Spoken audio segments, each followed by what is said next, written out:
Magandang Ganyan din umaga ang po. Magandang umaga. magandang umaga. Okay, simulan ho natin dito nga ho sa EDSA Rehabilitation.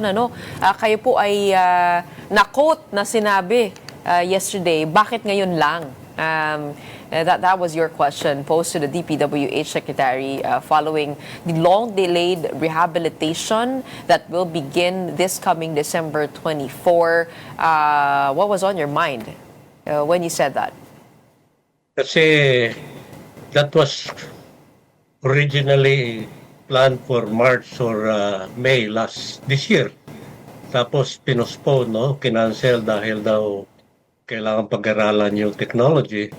And if they have done that work properly, there should have been an announcement even before December.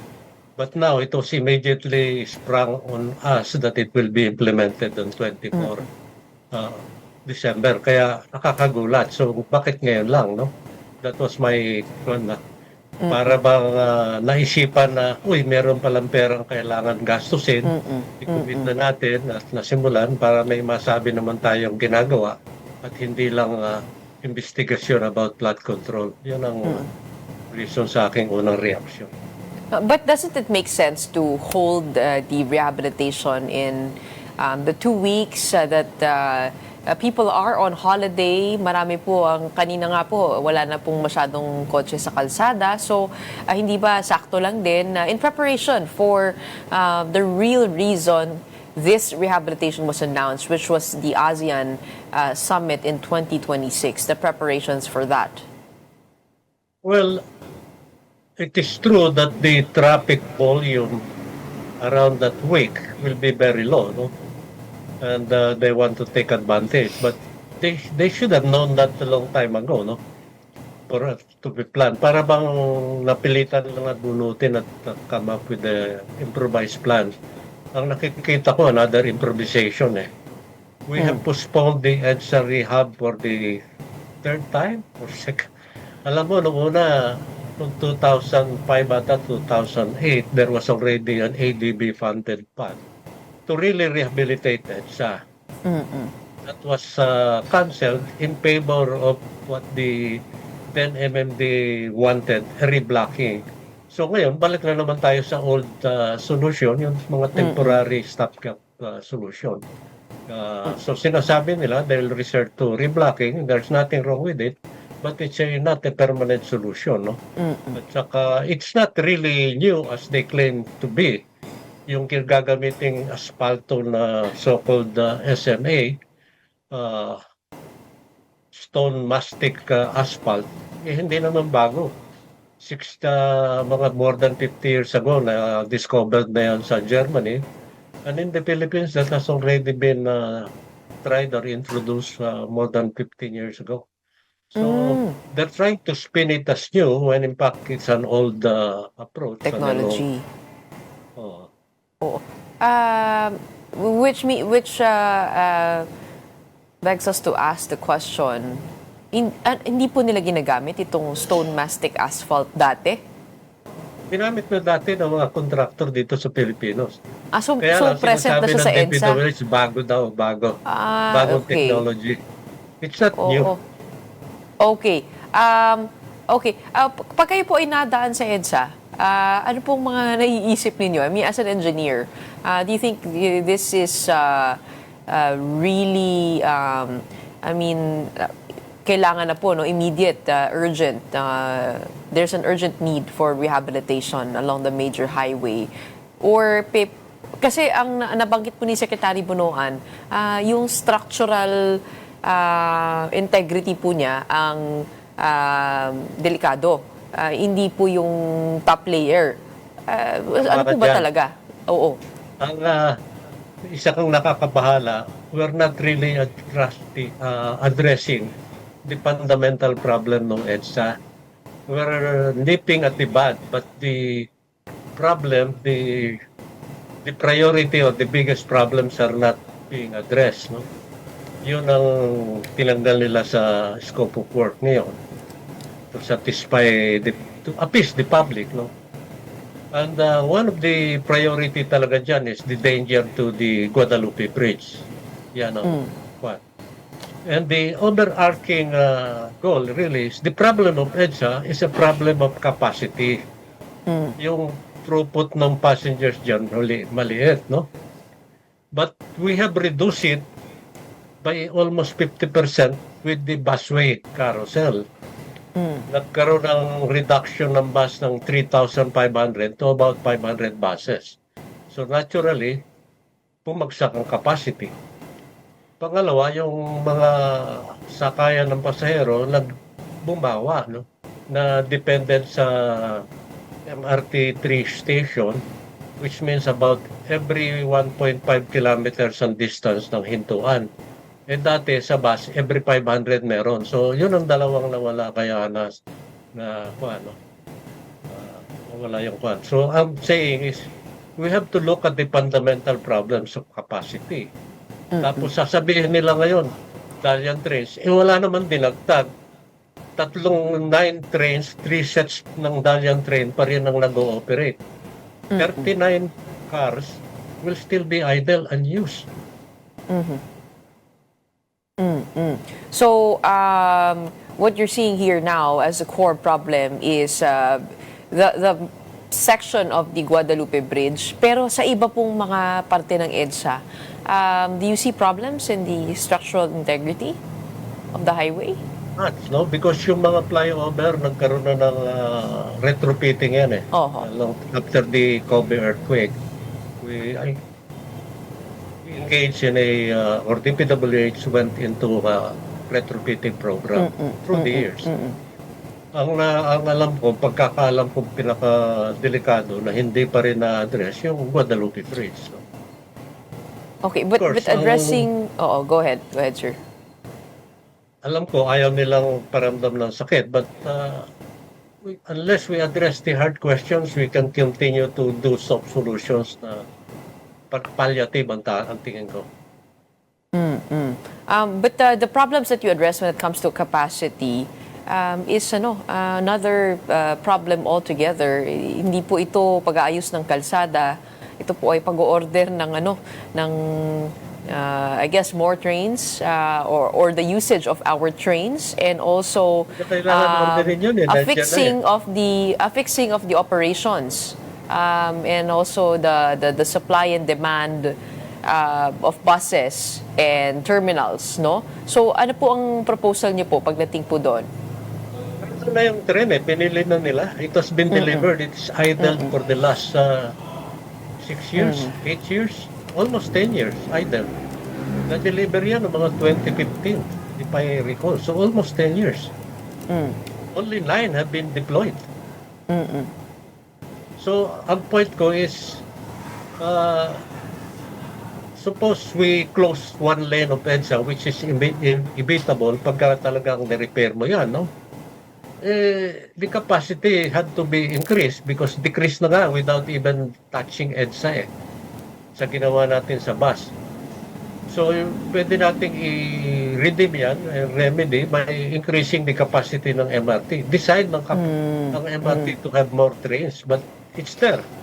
Hindi nakatiwangwang. Yung sayang. Yung tinatawag kong pagpapakita na gusto natin magtipid, so mas mababa ang cost. Pero, ang nangyayari naman, tinatago, there is a hidden benefit or lost benefit na cost in the long run na mangyayari. Nung October 23, 2025, nag-announce po ang palasyo that MRT 3 will deploy 39 additional Dalian train coaches in 2026, at ngayon po sa Pasko mukhang mayroon pong 3 na gagana. Sabi po yan ni Acting DOTR Secretary Giovanni Lopez. Yung 3 train set, yun ang dating 9 na pinakikita nating bago. Madalas ako sumakay sa MRT 3 pag pumunta So get that ako ng going, Makati. get that going. Okay. Which means, which tells us that many of the changes in EDSA don't need to be done through road repair. Is that a correct, fair assessment? Road repair gives you the cosmetic aspect na meron kaming ginagawa. Pero hindi naman talaga yung pinaka-puso ng problema. Ika nga. So, ibig sabihin ho, yung initial proposal to rehabilitate the whole of EDSA, the whole 10 kilometers that will take 2 years, was really more of a beautification project in time It for was the not a ASEAN Summit. beautification. Sinasama nila yung beautification dahil yung EDSA Greenways Project na pinondohan ng ADB na hanggang ngayon, 5 taon na nakatiwangwang pa. Because it's a very ambitious project na ika nga magandang tingnan pero walang functionality. Posible kaya yun mangyari sa ating lifetime? Sa tingin ko hindi eh. Kasi 20 or more than 40 years ko nang naobserbahan ng ginagawa sa EDSA eh. Palaging piecemeal ang approach natin eh. We're not really addressing, we're trying to evade the biggest problem. Para bang Boracay moment, are we gonna close it and fully rehabilitate it? Or we keep on postponing it? Ganun ang ginagawa natin, postpone. Well, to be fair to the Department of Transportation, no, ang dami rin pong pagbabago dun sa departamento na yon. Ay, mula kay Secretary Vince Dizon ay napunta nga po kay Acting Secretary Giovanni Lopez. But you're right, no? If there are people already in charge there, bakit ngayon lang din na-announce ito? Although I'm sure the public, the commuting public would be happy that this is done in the lighter days of 2025. But speaking of lighter days, mukhang ito pong TNVS will be having a surge pricing cap. Your thoughts on the effect of that to the transportation operations as a whole? Alam mo, that's another old issue. It already erupted, I think, in 2015, 2016. Ang issue yan. The basic philosophy ng surge pricing is economics, no? Supply and demand. Itataas ang presyo because the supply of vehicles are very low. And the traffic jam is heavy, kaya mas mataas ang gastos ng taxi ng driver, no? Ng sasakyan.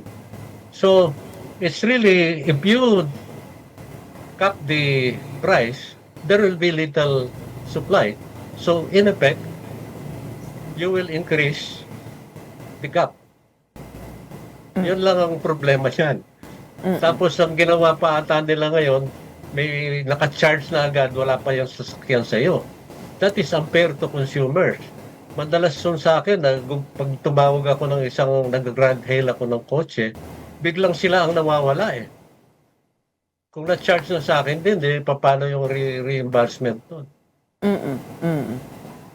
So, pero ito pong bagong proposal na i-charge na po yung pasahero mula doon sa kung saan po siya pipikapin, kung saan yung driver hanggang papunta doon.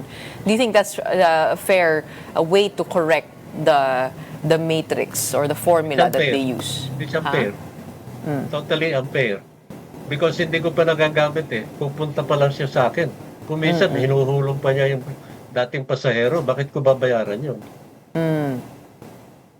So, para po sa inyo, dapat ba magkaroon po ng surge price cap o wag na lang? Let the supply and demand... The solution is to allow more vehicles to come in. Alam mo, sinasakal ng LTFRB yung supply. 2 beses ka hihingi ng prangkisa bago ka mapasali sa ride-hailing. Yung individual owner ng kotse kailangan mag-apply. Ang narinig ko dyan, gumagastos siya ng 50,000 para lang makakuha.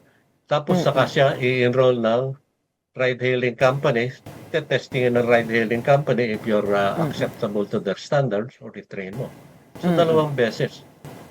Oh, hindi po ba dadami lang ho ang volume ng sasakyan sa EDSA kapag sobrang dami na ho itong may TNVS license? Hindi yung TNVS ang nagpaparami ng sasakyan. Bakit natin restriktuhan yung public transport? Yung private, tuloy-tuloy na bumibili at dumadami. I think it's only fair na public transport should have an oversupply rather than undersupply. Wala naman tayo restriction sa pagbili ng kotse ng mga private. Sa tingin ko, mas marami nga yung increase ng private kesa sa public. No, but given the limited capacity of our roads, you already mentioned EDSA's limited capacity. Do you think we're ready for that kind of volume? Kapag pinayagan po nila, lumuwag po yung pagbibigay ng prangkisa, hindi po ba mag-incentivize ito? Nabibili na naman ho ng maraming bagong sasakyan? You buying a car. It is only a substitution. Instead of me buying my car, I'll just rely on ride hailing. Okay. Kumbaga sa Kwan, yes, we have already exceeded capacity. Alam mo, nung nag-study kami sa JICA dyan noong 2015 ba yun? Lahat halos ng daan natin nag-exceed na ng 80% volume sa capacity ratio. So, almost all our road network is really, really congested. The ultimate solution to that is not restricting supply of cars. It is increasing the supply and convenience of public transport, beginning with buses and jeepneys. We have not done that. So allow the market to do its work when it comes to this, and also focus on increasing capacity for public transportation. That is your proposal. That is the long-term and fundamental solution to the traffic problem. Hindi yung bawal mo yung restricting mo yung supply ng cars. Kung maganda yung sakyan ng masasakyan mong rail at saka bus, ba't ako mag-drive? Madalas nga, hindi na ako nagdadrive dahil nakakasakay ako sa LRT 2 at 3. Naglalakad nga lang ng malayo. Disincentivize the bringing of cars. Oo. Okay, maraming salamat ho. At least sa ASEAN Summit, pagdating po niyan, kahit ay hindi makikita yung problema ng trapiko pag dumaan yung mga dignitaries sa EDSA, no? Okay, maraming salamat para sa inyong oras. We have Transportation and Infrastructure Expert Engineer Rene Santiago. Salamat. Up next, weeks after President Bongbong Marcos vowed to jail those involved in corruption, a court has ordered the arrest of Sara Diskaya and 9 others over fraudulent flood projects. We will take a deeper look at that crackdown on corruption with political analyst Edmund Dayao when Morning Matters returns. Keep it here.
Good morning, Impression One here in Morning Matters. We talk about the most pressing issues and give you the context behind the headlines.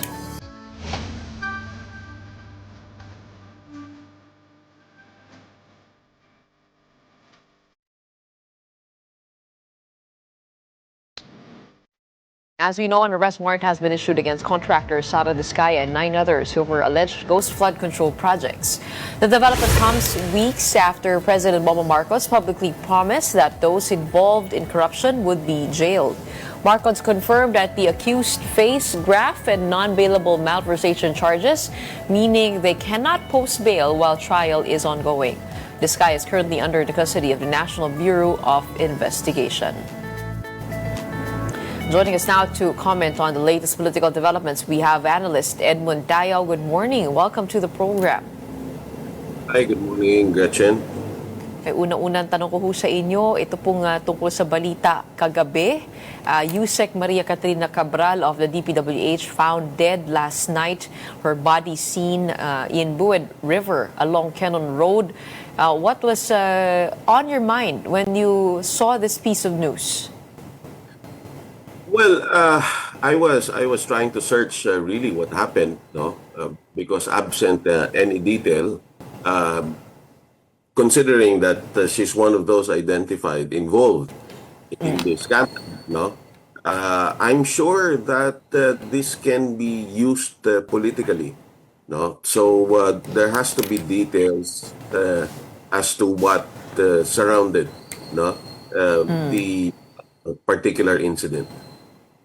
And speaking of details, we'll give a little bit more on that. No, on December 19 at 12:03 a.m., the 63-year-old Yusek Cabral was declared dead after an alleged fall by the Bued River in Benguet. She was seen in several hearings and said to be the one who contacted Senate President Tito Soto if he wanted anything inserted in his DPWH budget. Ito yung ni-reveal ni Senator Panfilo Lacson.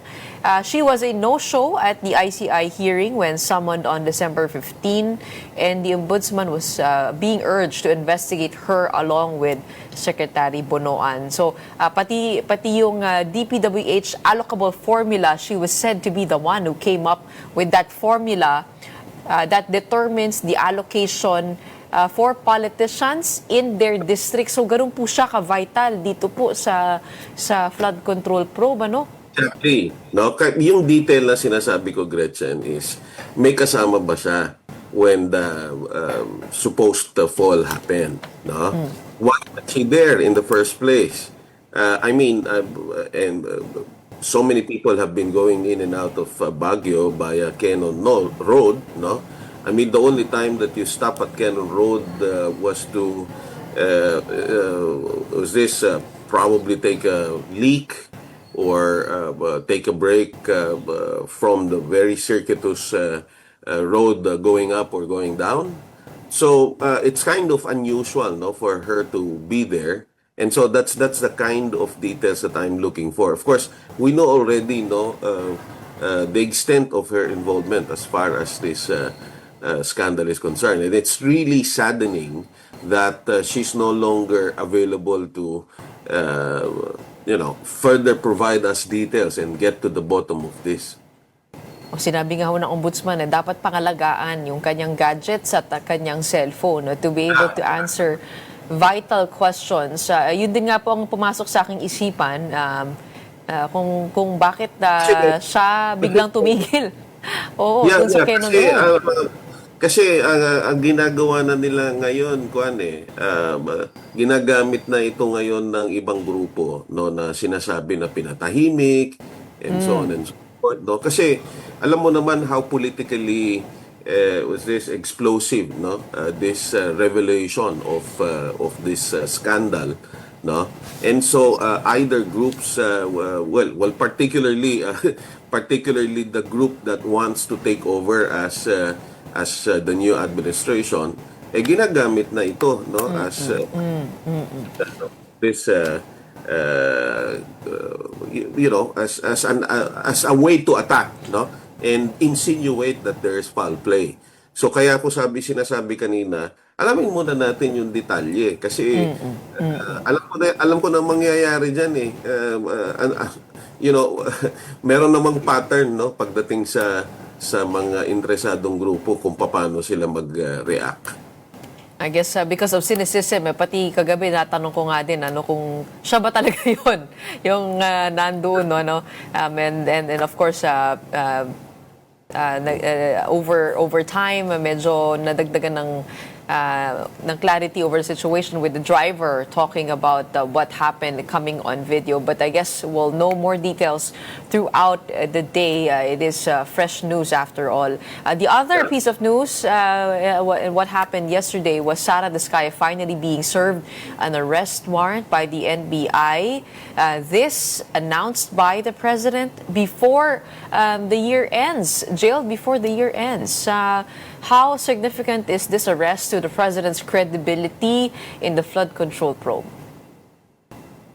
Well, Gretchen, I'm not very much into thinking whether this is about the president's credibility or not. No, this is more about, the president's credibility hangs significantly on was this positive developments, and by positive developments would really be identifying those who are really involved. Hindi yung alam mo yon, kwentong barbero lang, no, na eto si Mario ay involved and therefore kasi at the end of the day, it's not just a question as to whether or not the particular personality was charged in court.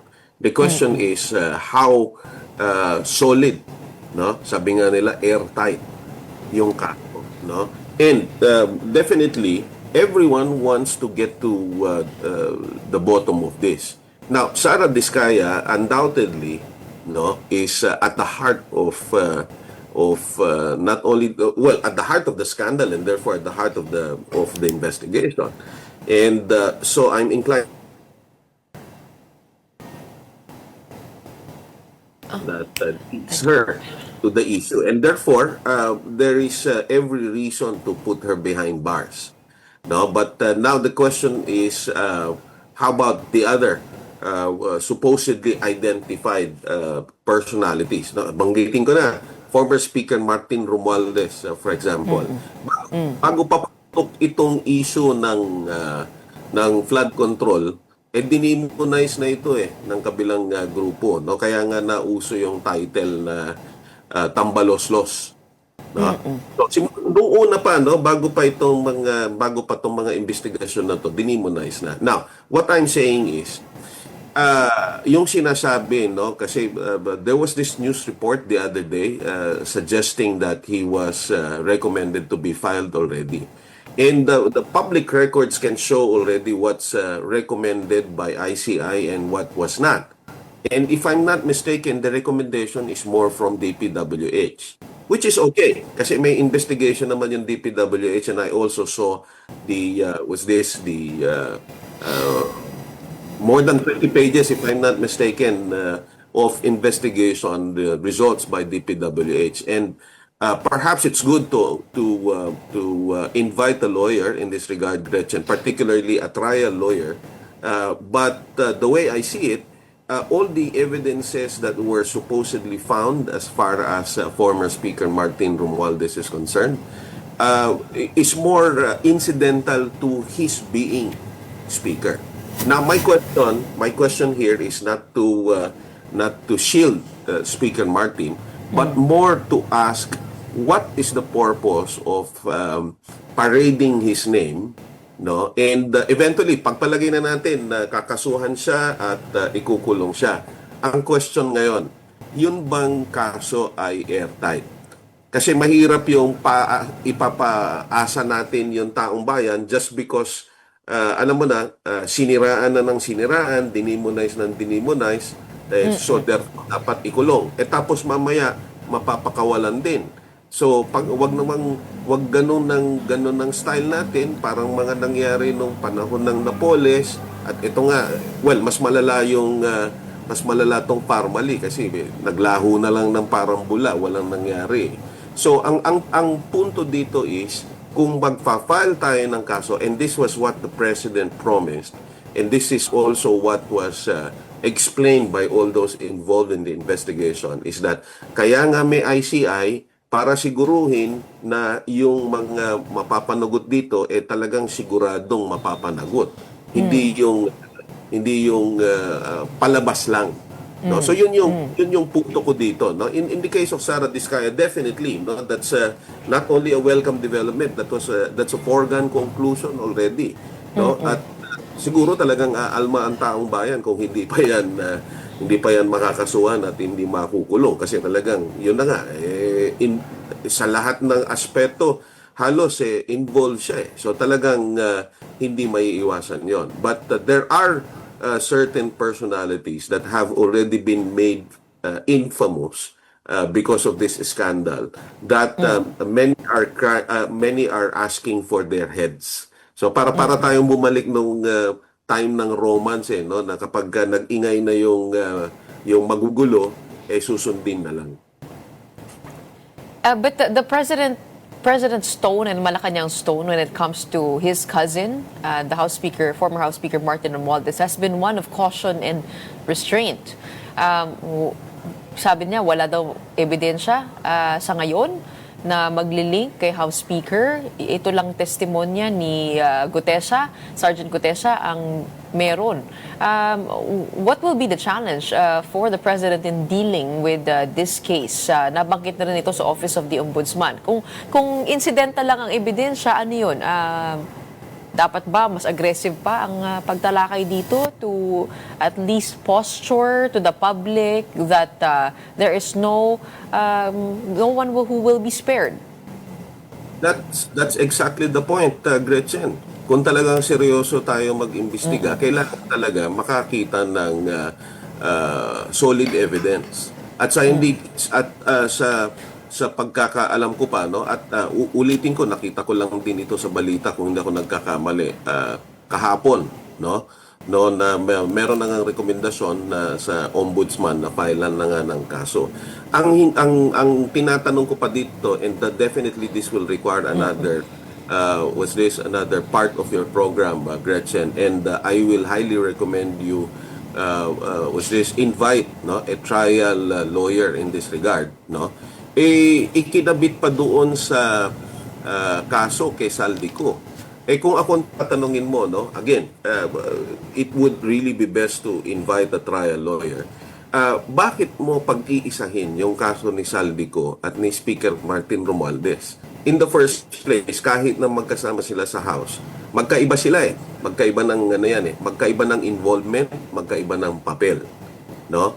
And not to mention, of course, that one immediately hid himself already, no? At gumagawa na kung ano-ano mga statements. So, alam mo yon, in other words, hindi ko maiwasang magtanong kung ano ang extent ng politika at ano yung extent ng totoong investigation.